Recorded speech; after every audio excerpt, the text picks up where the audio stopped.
video is part of the $5 Under $5 open playlist hosted every month by Missy from the Crafty Cove and Emily from Farm Charm Chic. This month's guest host is LaParsha from Creating It Myself, and I'll tell you a little bit more about it later on in the video. Project number 1, Salt and Pepper Crate. We're starting with the Dollar Tree bamboo cutting board, Dollar Tree napkins, Elmer's wood glue, Mod Podge, and various tools and a sanding block. So preparing the cutting board by giving it a light sand, and that's just to help everything stick and adhere that we want to. Clean up the sawdust or sanding debris, and then we're just going to do some quick measurements. I'm basically just making note of how much room the crate takes on the bottom of the cutting board so I can leave that blank. The crate is going to get an all over coat of acrylic brown paint, except for the back where it's going to be adhered to the cutting board. So all the sides, all the insides, and I didn't do the bottom. And I didn't do the back that's going to attach to the cutting board. So I'm being careful with the Mod Podge this time. Some of my loyal subscribers might remember that I had a little bit of trouble with it in my last video. So I tapped it out into the lid of the bottle, and then a lot of times I was just putting the Mod Podge on the foam brush here and a nice thin layer of Mod Podge, which is exactly what I wanted. So I set that aside to dry, and I checked on the crate and the brown paint was dry, so I went ahead and did the white distress. Again, a pretty dry brush. I tap it out, and again I did inside and outside except for the back and the bottom. Then I have the Dollar Tree, I guess they call it a lunch napkin. I love the Dollar Tree napkins like this with the 4 images on it, because a lot of times this size napkin only has the 1 image and then the rest is all white. So you get kind of cheated in the other napkins, but not this one. So Dollar Tree has upped their game as far as that's concerned. And I'm just ripping the image out, and it gives like a better, like it adheres better, but I'm not sure why I ripped so much, because I'm not painting the cutting board and I don't need it to blend in, but this type of tearing will help it adhere to the wood better, which is great. And I went a tiny bit overboard with it, and it's on there good and smooth, and I'm just going to sand the edges and get a little bit of the overhang off. This is another thing I love about this method of decoupage, sanding. You don't have to do any cutting or trimming, knives or scissors, just a little bit of a sanding block, and it just makes it so professional and high-end. I'm going to use this gloss finish. In fact, I use it quite often. I just forget to tell you guys about it. But I like to use it instead of Mod Podge quite often, because the Mod Podge leaves like brush strokes and smears, and this gloss finish, I just do a light spray, and I just like how it looks. And it doesn't look super glossy because I don't like cake it on. It's time to do the Cricut words now. And since this is a salt and pepper crate, I did salt in white vinyl and pepper in black. I know it's a little bit cheesy, but I thought it would be cool. So the white vinyl, this is brand new transfer tape, and the white vinyl did not want to stick to it. I'm not quite sure why, but I just took my time and a little patience, and I just kept holding it down with my little Cricut tool there until it let me tear it off. And then you see I had to push it down a little bit. But then pulling up the transfer tape really didn't give me too much trouble. I was anticipating a little bit of frustration, but there wasn't any. So I'm getting smart now. I'm weeding the word after I take the background off. That way I'm not weeding it and gouging into the wood below it.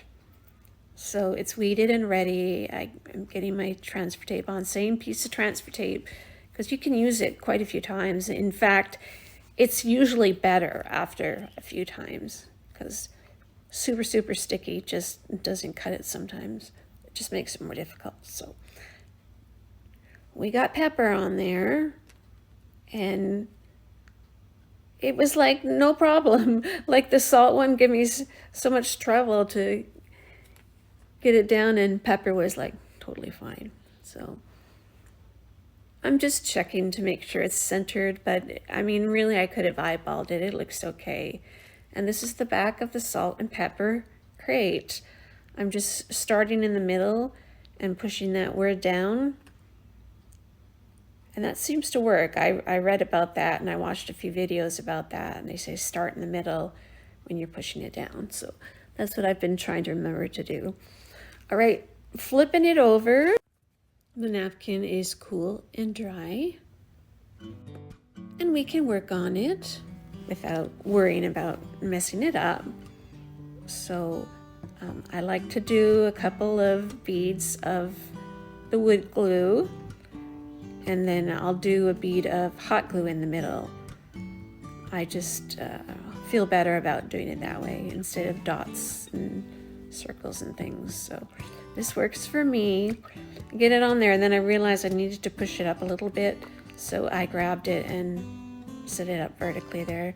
Make sure the crate and the bottom of the cutting board were even, and they are. And I like how you can see the front, the pretty napkin in the front, or the words on the back. That way, no matter how the crate is sitting on the coffee table, you're going to be able to see something cool. So I'll give you a close-up there, see what it looks like, and I will also give you a better look at the final reveal. Project number 2, Faith, Hope, Love. So I'm taking an old cutting board and I'm giving it a new life. It wasn't just gently used, it was majorly used, and there was just no fixing it. I tried glue and clamps and sanding. So in the end, I just sanded it so there wouldn't be any possibility of slivers, and flipped it over and started working on the back, or the bottom, I guess. I sanded it a little bit just to get it clean, because I couldn't think of any other way to clean it. And I have this sheet of stickers that I got at Dollar Tree, and I actually checked before I started doing this, and one sheet of stickers gave me all 3 words. So it was meant to be. I start with the middle word. I use the ruler and a pen. Don't use a ruler and a pen. Just use some painter's tape. It's really the best. I always use painter's tape. I tried using just a ruler this time, and I didn't like it. It didn't really work. It was supposed to look centered, but it ended up looking more like it was starting on the left. But still okay, so I went with it. After I got them down off camera, I did a thin layer of Mod Podge, and that dried in a couple minutes.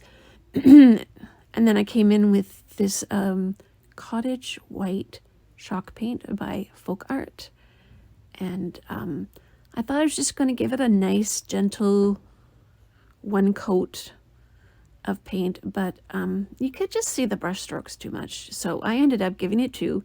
That's what you see here.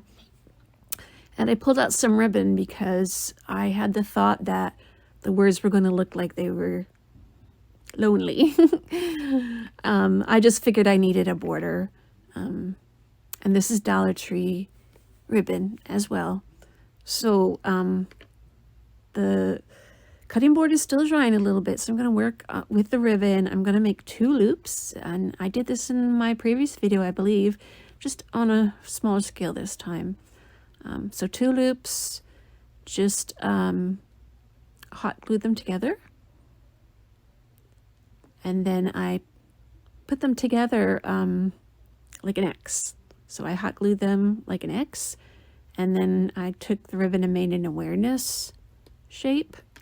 And then I scrunched it together and made a bow. And put that awareness bow on top of the X. And just cinched it nice and tight with some twine. I set that to the side and started working on the letters. Now, I don't know if I should not have used Mod Podge or if I should have let it dry longer. It's kind of gummy, like a little bit gummy, thick. So it was tedious. I did not show you a lot of it. But here we have Faith, Hope, Love. And we definitely do not have a crisp finish. So my thought is just to go in and sand down to the wood on the edges, and then I ripped off a little piece of sandpaper and actually sanded over the words to smooth out the unevenness so it wasn't as noticeable. And I actually kind of like how it looks. It almost looks intentional. I did go in with a tiny little paintbrush and just paint like a few little dabs here and there just to get the shape of the letter that I was happy with. And then putting down the ribbon is just as easy as a bead of hot glue and trimming it at the corners. And then I took the little bow that I made there previous. I just kind of yanked on all the ends and poofed it up and hot glued it right in the corner there. I debated using this wood flower bud from Dollar Tree. It looks pretty good. It might be a little too big, but I like it, and I'll show you a better look at the final reveal. Okay, jumping in to tell you a little bit more about the playlist. Every month has a different theme. This month's theme is Everyday Farmhouse, and it's pretty easy. You just got to make 5 projects, and each project has to cost you $5 or less. I did not itemize my projects during the video, but I made sure that every project was under $5. In fact, a lot of them were only like $1.25 or $2.50. So thanks for watching. Let's get back to the projects. Project number 3, Homeboard with Lavender. So we're starting with this turquoise Dollar Tree cutting board along with the home sign, some Dollar Tree florals, some paint sticks cut to size, and various paints and glue. So I decided when I was getting this craft together that I needed 3 paint sticks cut to size, but you can just as easily do 2 and it's going to come out perfect. So just make sure that your paint sticks are the width of your cutting board. So I'm doing just 1 coat on the middle there because I'm going to paint over that with some Castle afterwards. So I get the middle done and then a really good thick coat on all the outside edges because I want it to, you know, take some handling and not be chipping off. And I do spray it afterwards like I do with all my stuff. But here I'm coming in with the Castle to paint over the middle area. And there's like a little lip there, so it kind of stops your brush. After I'm done with that, I tried doing just silver, but my silver was like really thick on the bottom, so I turned it upside down. And in the meantime, I put some Maui sand down. It's just like a really dark gray. And that toned down the metallic, like the coppery, brassy color. And once the Maui sand was dry, I put a coat of, not a coat, but like a dab, like a pounce. Because on metal, pouncing is the preferred method of applying paint. It just goes on so much better.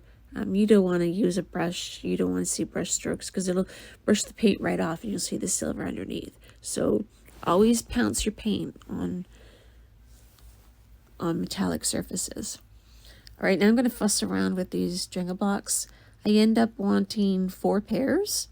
So we're doing 2 pairs on the outside edges in the corner, then the bottom corners. And then since I wanted 3 paint sticks for my little, this is like a little garden box I'm doing. Since it wasn't tall enough with just 2, and for whatever reason I wanted 3. I wanted a larger garden box. So I did another pair and I just put them on the inside. And once you put the paint sticks on, you can't tell that you did it that way. And for me, that was the easiest way to do it. In retrospect, I might have just done 2, but for whatever reason, I thought that 3 would look better. And it does cause me a little bit of trouble, but it works out for the best. So to keep those 3 paint sticks together, I actually checked, and one Jenga block will touch all 3. You just have to position it right. So I put hot glue and wood glue because I like doing that with wood. I find that it works fast and has a good hold for after. So I get those 3 put together. And we're ready to assemble the garden box. And you'll see, I guess I didn't show it, but I did do a little bit of a distress on the paint. I used that same paintbrush in the middle and distressed the white. It just looked too clean to me. So that's what I mean by the corners. It's kind of like on the inside, because if I do it over the lip, I was worried that I wouldn't get a good hold. And there's the 2 pairs on the inside, so that's going to hold all 3. And then I just put a single block on the bottom because when I put the florals in, I wanted something to stop them so they didn't poke at the bottom. And then we get our garden box together here, and I glued that the same as I glued the other because it's wood. A dab of wood glue, a bead of hot glue. And full disclosure, I tried to glue this home sign twice, and I actually had to go back in and fix the paint because I pulled it off. The first time it didn't hold. The second time I realized it was too low and the flowers are going to cover it up. So the third time is what I'm showing you here. And I used at least half a tube of that super glue, and I actually went in and put a little bit more on it with a paintbrush. And then I thought it was done. I put some eucalyptus greenery and some of the Dollar Tree lavender. I turned off the camera, put away the lighting and the tripod and everything, and it was bugging me. I was like, it just looks super plain, like half the project is like nothing. So I'm like, I gotta do something. And I'm looking at this leftover piece here that I wiggled off. I'm like, okay, it's gonna go on there. I painted it the same as I painted the home part with the Maui sand and the metallic silver. And then I used the same glue, the super glue, to glue it onto the wood. Even though it's wood, I didn't use wood glue because I didn't think it would adhere properly to the metallic surface. So now, much better. And I'm showing you how it looks, but then I'm like, okay.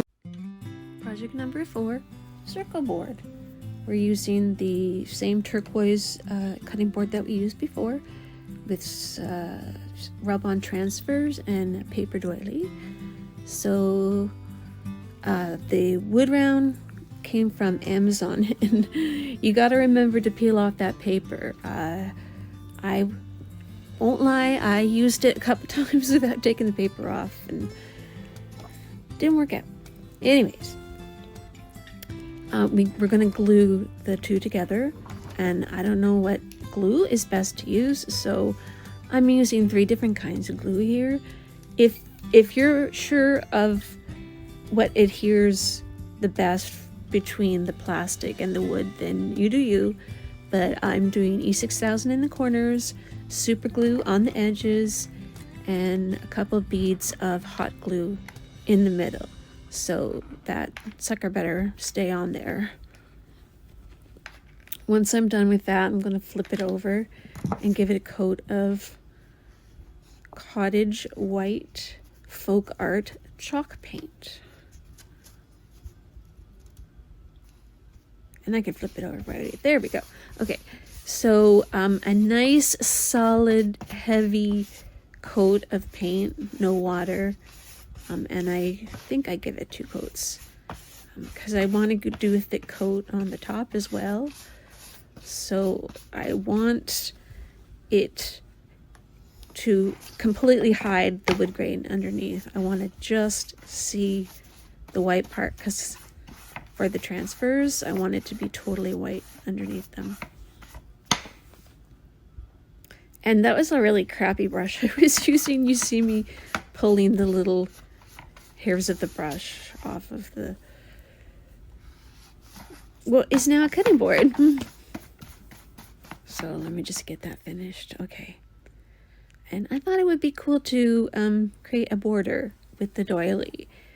So I'm going to cut out the middle section and leave the board in the middle to put the transfer on. I believe there's at least 3 or 4 different sizes of these doilies, and they're from the Dollar Tree. I got them quite a long time ago. And I just lucked out that this one fitted like almost exactly. I was anticipating having to cut the big one, like cut it in pieces, because I've done that before, but I just lucked out this time. Then once I moved the paper instead of moving the scissors. That's what they always say, move the paper. And I had very little trimming up I needed to do afterwards. Went straight into the Mod Podging. Super thin coat of Mod Podge only on the outside edges that will be underneath. Don't put any Mod Podge in the middle. And I'm not sure why. I just thought that I wanted the paint for the rub-on transfer. And again, if you prefer Mod Podge underneath your transfers, you do you. I did Mod Podge just under the paper of the doily, because the doily is made of paper and I didn't want to glue it. I wanted it to be adhered like completely, so there wasn't a chance of it getting ripped or torn or rubbed off. Now this stencil, I've seen quite a few YouTubers use it. It required a lot of TLC. And I also noticed that little bits from the other stencils were sticking to the board as well. And that's my bad. I should have remembered to put something underneath it. So I do that. And the little bits, I was able to just scrape them off with my fingernail. Like slowly scrape them off. They weren't super noticeable, but they were noticeable to me. So this stencil, I'm using my Cricut tool, and I had to rub it and then check it and then rub it and then check it. And you couldn't really do the whole thing and then pull it up. You really had to do each individual part of the stencil. You couldn't just do the letters. You couldn't just swipe it over the whole thing. You actually had to go in and do each little part of it. Like I said, just a little bit of TLC and just a little bit of patience, and you get there. I'm not sure why I'm showing you so much of this. There we go. And there's only like a couple of little tiny bits that didn't do it exactly, and it wasn't super noticeable, and I kind of liked it. Added a tiny bit of rustic to it. So the rub-on transfer says flowers, and strangely enough, I am not going to use flowers on this. I pulled some flowers, but I just didn't like how it looked for this particular style. Like, I felt like just using the greenery and the black and white was more farmhouse. So I just grabbed some eucalyptus from my stash and wired it together with some floral wire. And then that is going to hide where the handle and the circle board meet. So it actually worked out, because at first I wasn't even going to put something there. So that worked out fantastic. And now I'm gonna make a finger bow. I wrapped it around my 4 fingers, a bunch of times. Some people prefer a less thick bow. I like mine kind of full, but not super full. So I hot glued that on there, and then I took the same twine and wrapped it around loosely and pushed it down and glued it, and then I wrapped it around tightly so that whole area was covered with the twine. And if I flip it over here, you'll see. And I'll give you a better look at the final reveal. Project number 5, buffalo check, quick and easy. I didn't know what else to call it. It's one of those turquoise cutting boards, the house shape from Dollar Tree, the vinyl buffalo check is from Dollar Tree, and then the rest is stash. This is, in a way, this is one of the most expensive projects, but one of the easiest. So I used a screwdriver to sort of push the backing out, and the backing is what I'm going to use. It fits nicely on the bottom of the cutting board. I actually got this buffalo check vinyl a while back, and I didn't really have anything to use it on at the time, but everyone was using it. So I thought, well, you know, I don't normally use it, but, you know, maybe I'll find something in the future. So the future is now, and I'm putting it on just like I would any other vinyl,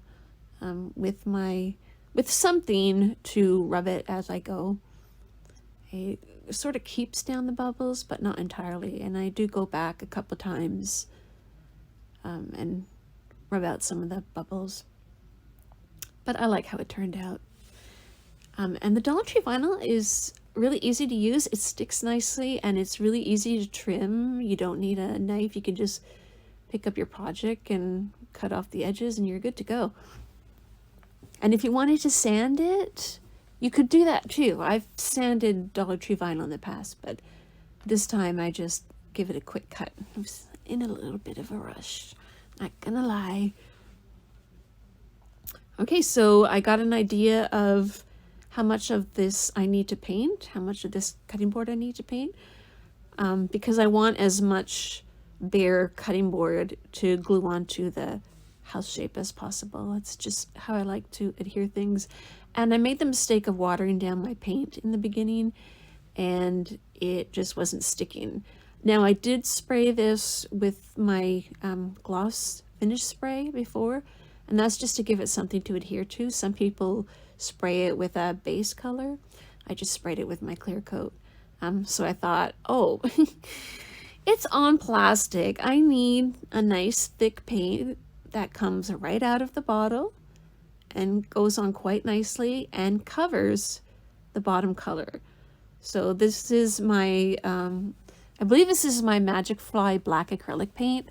So once I just used the paint straight from the bottle, it was totally fine. I had to get it in the little circle there because that turquoise, man, that keeps popping through. I don't know why I got turquoise.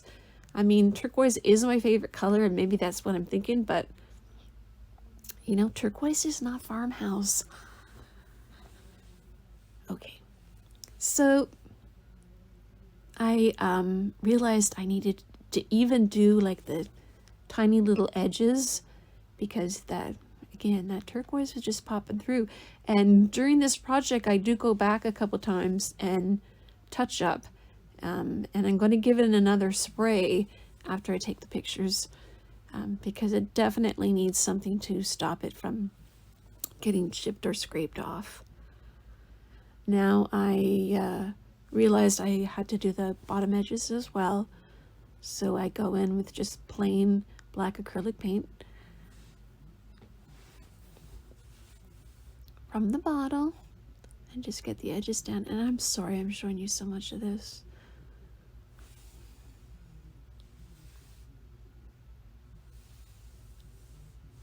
Okay, it's quick though. We're almost done here.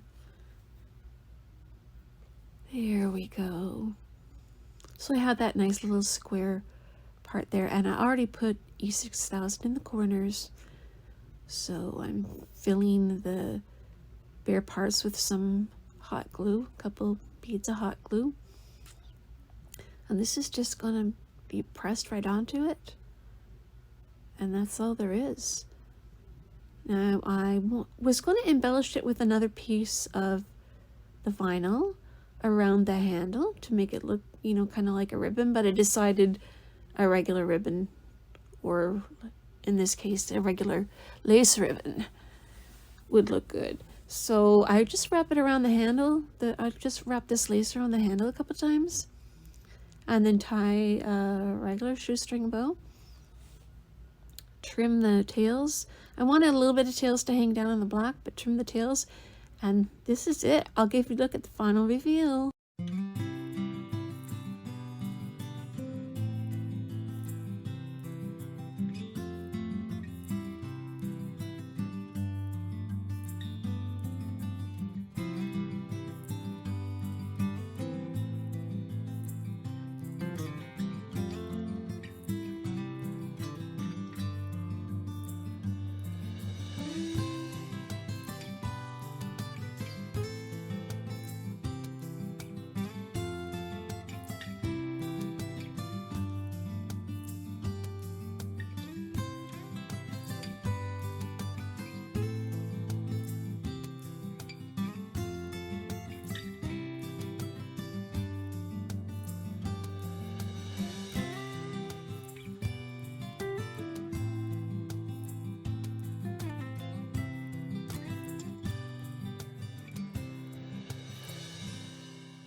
Don't forget to subscribe and give me a big thumbs up. See you soon.